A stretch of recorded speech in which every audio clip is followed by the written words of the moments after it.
Well, let's argue about bourbon. I like it. Okay. Oh, So tonight, I'll tell you you're wrong.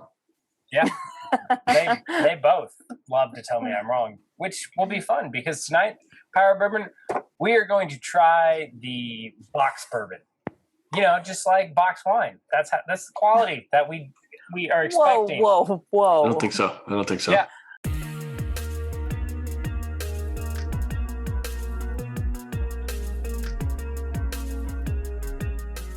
Booker's is from Jim Beam Distillery, and it is their barrel-proof limited edition style release. It gets released 3 to 4 times a year in different batches, so it's all small batch, and it is, you know, depending where you are, hard to get, in some places way overpriced, which means we got to try it and see how good it is. So which one are we doing tonight? So tonight is the second batch of 2021. So batch 2 of 2021. Yes. Okay.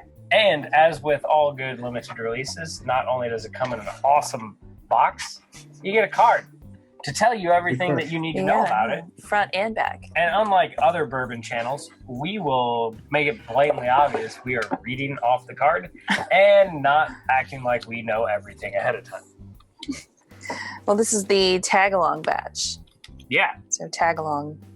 Not the Girl Scout cookie. Correct. Tagalong.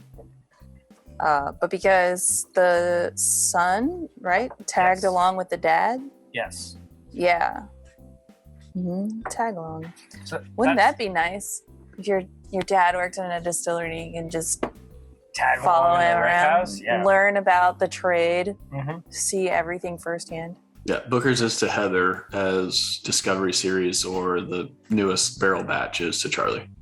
Yes. So you just gotta buy There it. we go. Yep. You just got to buy it, see Mhm. how it is every year.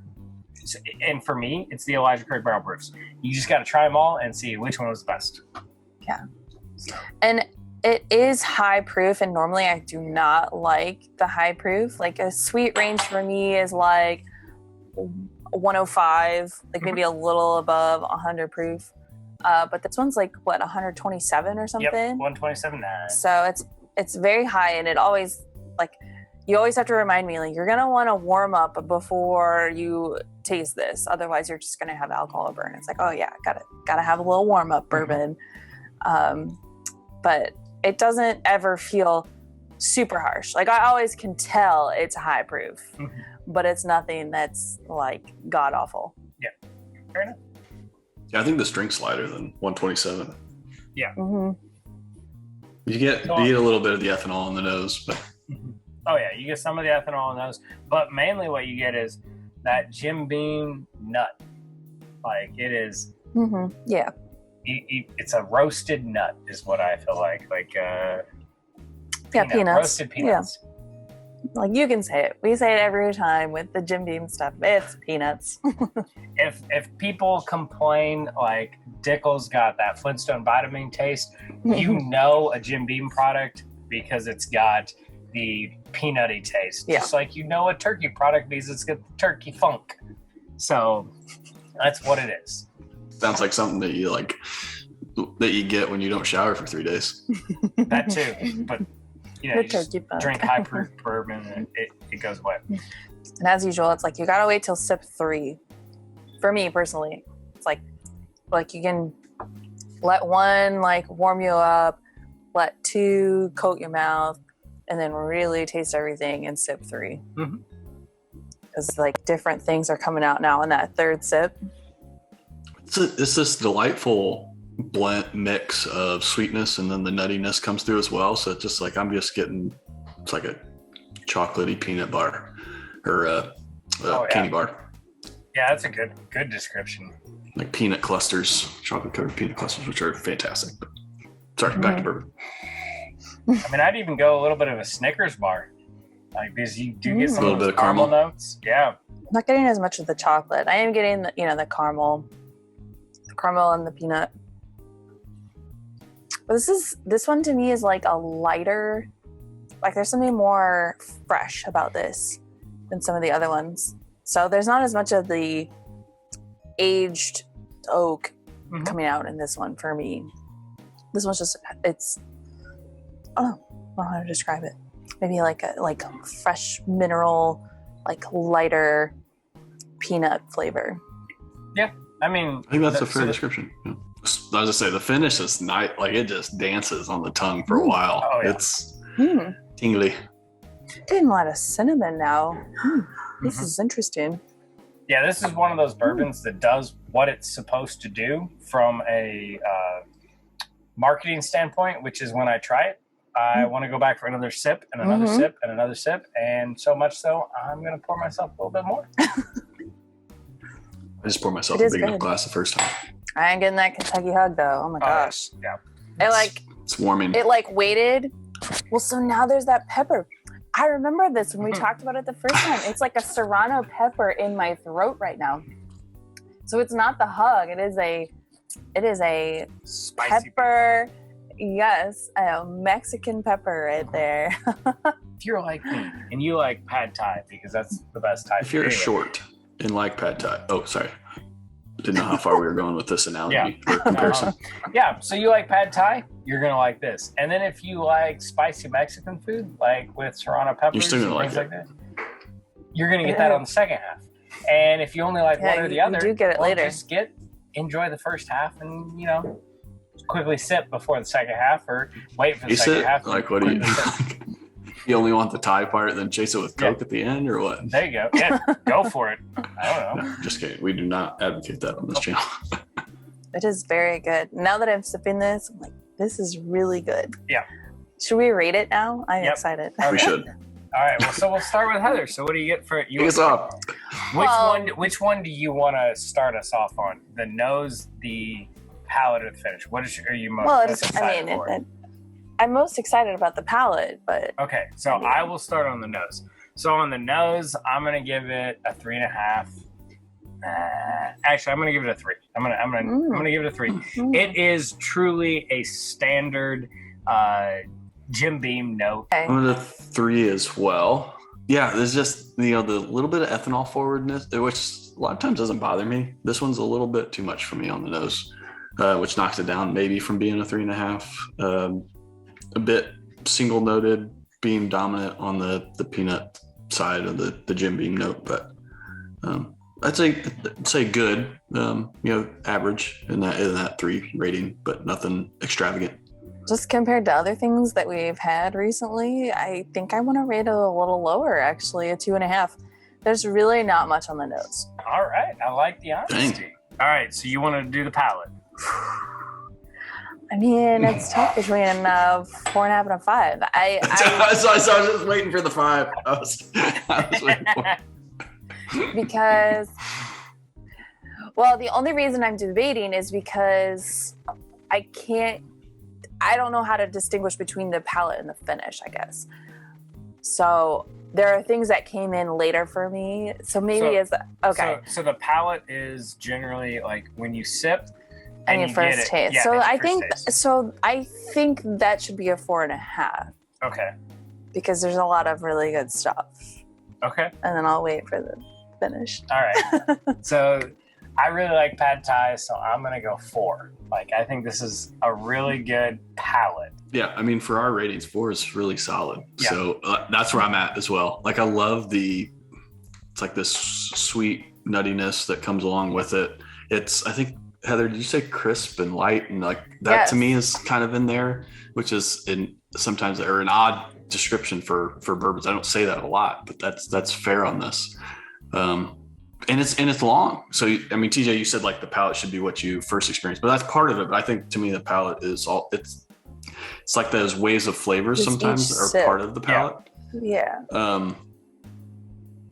And this has that. So yeah, I think it's very good at a 4. For the finish, for me, I guess I have to give it a 4. Like it doesn't go down from the palate at all. It stays in line with it, and it continues for a long time.